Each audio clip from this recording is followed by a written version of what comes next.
109 سال کے لیے سلا دیا۔ تو یہ مدد جب آتی ہے اللہ تعالیٰ کی طرف سے، جب انسان اللہ تعالیٰ کے لیے قربانی دیتا ہے، ایمان کو بچانے کی پوری کوشش کرتا ہے۔ یہ دور جو چل رہا ہے، یہ دجالی تہذیب کا دور چل رہا ہے۔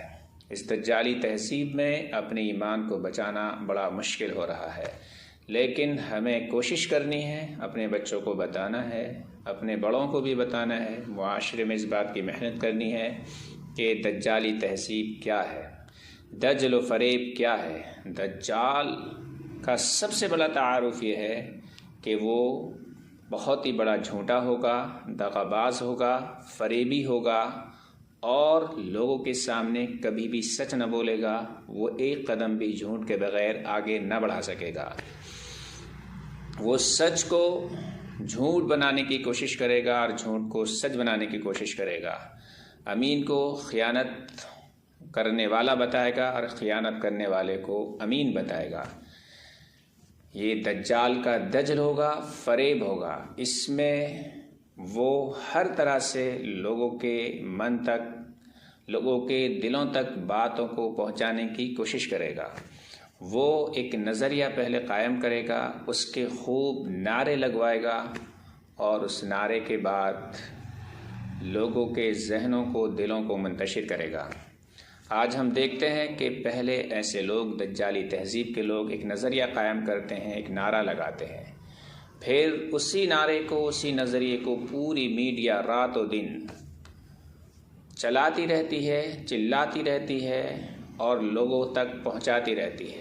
لوگ اس کو رفتہ رفتہ سچ سمجھنے لگتے ہیں، کیونکہ اس قدر وہ بات بولی جاتی ہے۔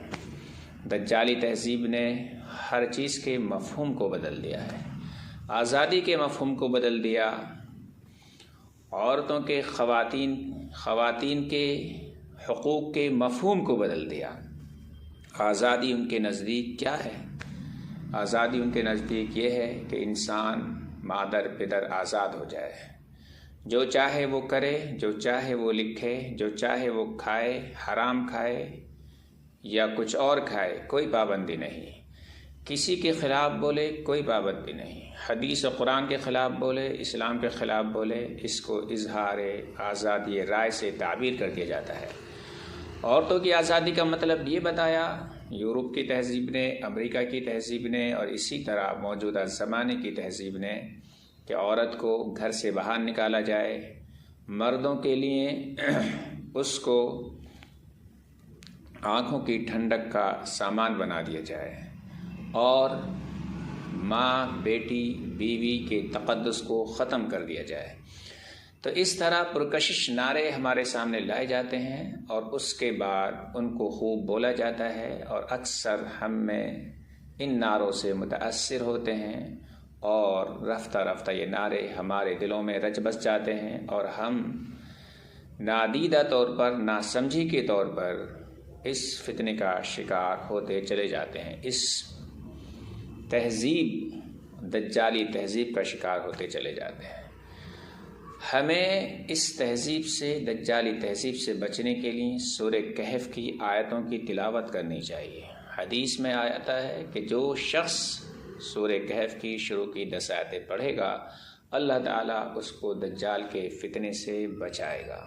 سورہ کہف کے مضامین میں غور کرنا یہ ضروری ہے۔